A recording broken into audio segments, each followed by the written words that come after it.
Hello friends, welcome to Jagran IAS PCS। ये 17 अप्रैल Indian Express का एनालिसिस है।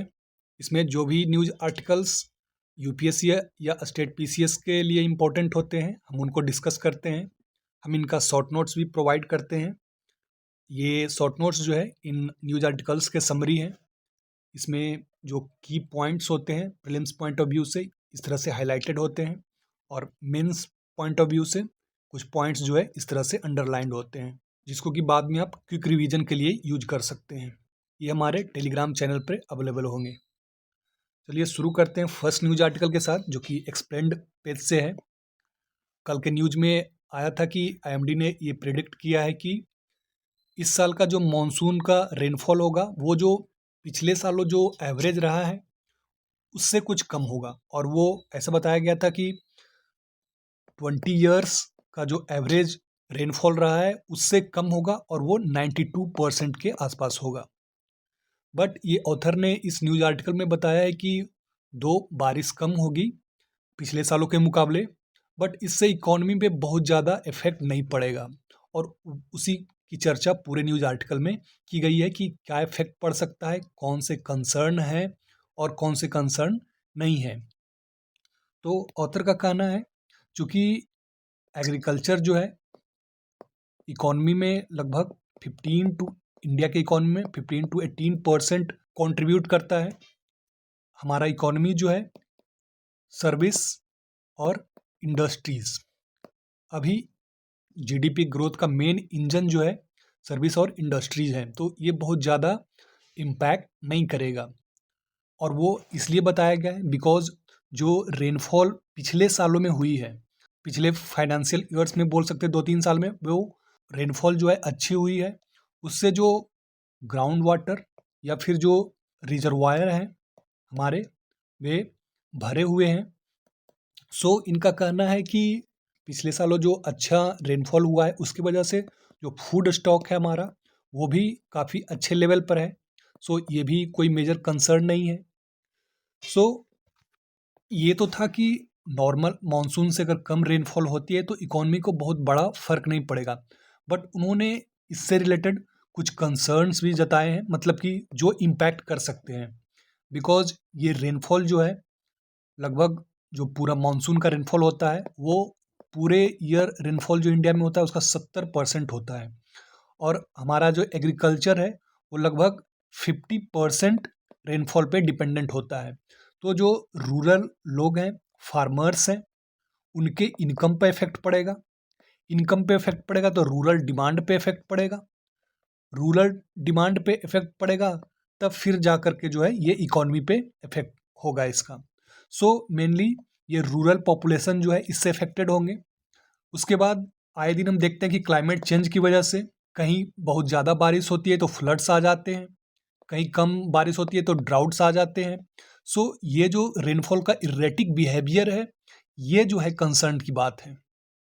उसके बाद ये अल्नीनो जो है इस साल, अल्नीनो का फेनोमेना जो मानसून का सीजन है, अल्नीनो उसको डिसरप्ट करेगा तो बारिश उसी वजह से कम होगी। सो आरबीआई ने बताया था कि अगर नॉर्मल मानसून की बारिश होती है तो 4.6% जो है इन्फ्लेशन रह सकता है।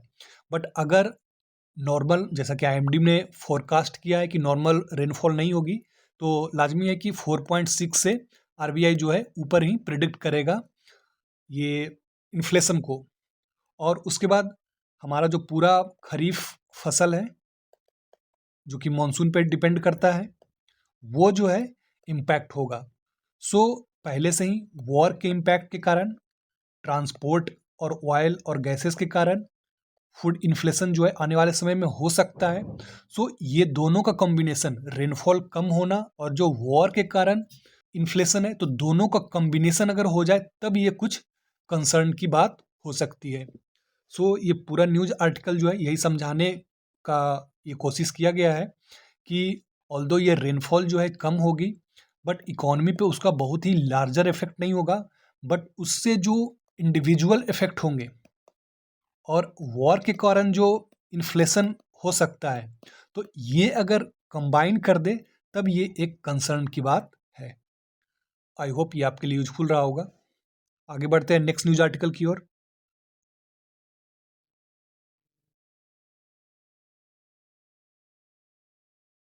इस डिस्कशन में हमने दो आर्टिकल्स को इंक्लूड कर लिया है। फर्स्ट जो है ये मॉनसून के कारण जो इफेक्ट है वो इफेक्ट था, और दूसरा ईरान वॉर, और दोनों को कंबाइन करके जो इफेक्ट हो सकता है उस इफेक्ट को इस न्यूज आर्टिकल में बताया गया है। सो ये दो आर्टिकल्स हमने कवर किए हैं। आगे बढ़ते हैं नेक्स्ट न्यूज आर्टिकल की ओर। Next news article editorial page से लिया गया है। ये माइग्रेशन गवर्नेंस से रिलेटेड है।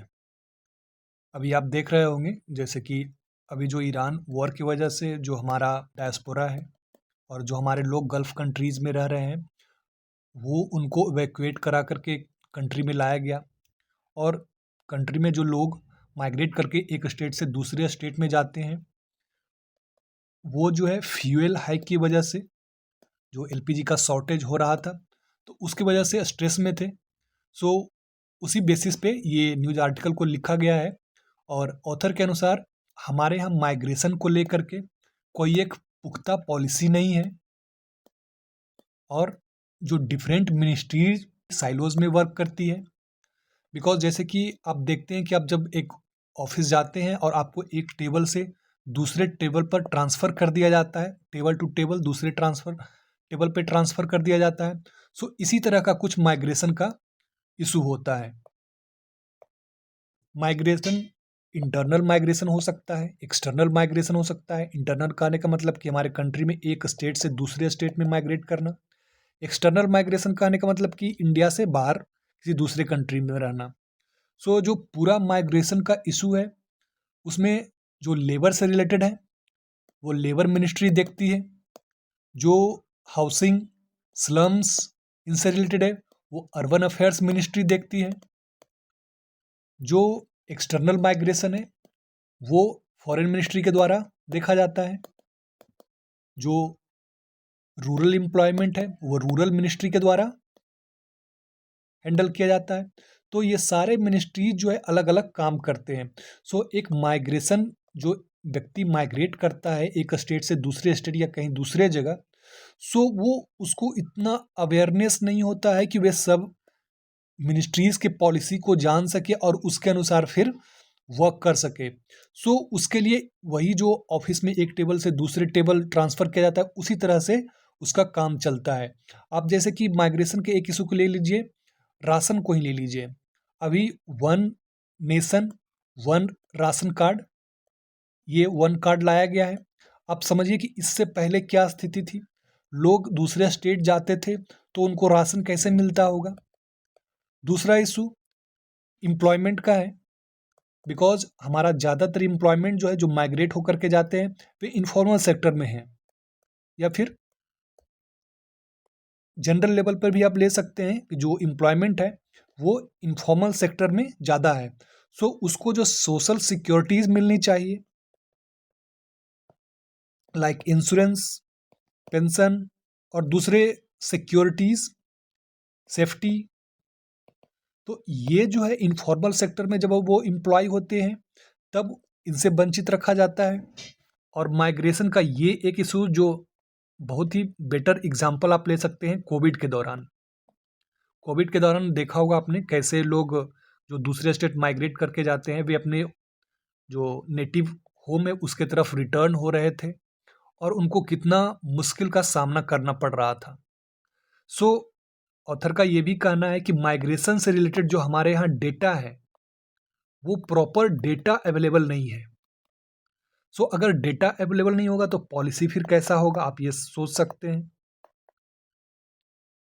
सो कुल मिलाकर ऑथर का कहना है कि जो डिफरेंट इश्यूज है माइग्रेशन को लेकर के, जैसे कि डिफरेंट मिनिस्ट्रीज में माइग्रेशन को लेकर के कोऑर्डिनेशन नहीं है, हमारे पास सफिशिएंट डेटा नहीं है, जो एम्प्लॉयमेंट में लोग जो उनको एक्सप्लॉइट करते हैं वो इशू जो है, तो इन सारे इश्यूज को एक कोऑर्डिनेटेड वे में रिजॉल्व करने की ज़रूरत है, और माइग्रेशन को एक इंटीग्रेटेड वे में रिजॉल्व करने की ज़रूरत है, और हमारा पॉलिसी जो है उस डायरेक्शन में डायरेक्टेड होना चाहिए।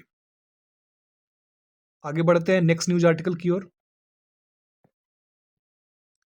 नेक्स्ट न्यूज आर्टिकल बैट से रिलेटेड है, चमगादड़। इससे रिलेटेड एक रिपोर्ट जो है रिलीज किया गया है। सो ये न्यूज़ में है। इस रिपोर्ट में बताया गया है कि बैट जो है हमारे लिए कैसे इकोलॉजिकली इम्पोर्टेंट होते हैं। ये जो है नेचुरल प्रोड्यूसर हैं। वो ऐसे कि ये जो फ्लावर्स होते हैं उसका पॉलिनेशन करवाते हैं। सीड डिस्पर्सल मतलब कि बीज को एक जगह से दूसरे जगह वो ट्रांसपोर्ट करते हैं और फिर उससे नए पेड़ उगते हैं। पेस्ट कंट्रोल मतलब कि कीड़े मकोड़े को खाते होंगे। सो इस तरह से ये नेचुरल प्रोड्यूसर की तरह काम करते हैं। बट आए दिनों इनके जो नंबर्स हैं इनके लिए थ्रेट है, वो है अर्बनाइजेशन, डिफॉरेस्टेशन मतलब कि जंगल कट रहे हैं, उससे इनकी संख्या में कमी आ रही है, और क्लाइमेट चेंज बिकॉज सभी जो एनिमल्स हैं वो जो है ज़्यादा सीवियर टेम्परेचर या बहुत ही कोल्ड टेम्परेचर इससे वल्नरेबल होते हैं। सो इन वजहों से, इन थ्रेट से उनकी संख्या में कमी आ रही है, और इस तरह से अगर इनकी संख्या कम होती है तो जो हमारे लिए समस्या उत्पन्न हो सकती है बिकॉज ये एक नेचुरल प्रोड्यूसर है। ऑल्सो कोविड के दौरान ऐसा न्यूज आया था कि बैट की वजह से ही कोविड वायरस जो है ये फैला है। तो उसके बाद और बैट के प्रति जो है लोगों के परसेप्शन था वो बदल गया था, और कंट्री में इससे रिलेटेड रिसर्च उसमें कमी है। सो हमको बैट को कंजर्व करना चाहिए जो कि हमारे इकोलॉजी के लिए हमको सर्व करता है। बढ़ते हैं नेक्स्ट न्यूज आर्टिकल की ओर।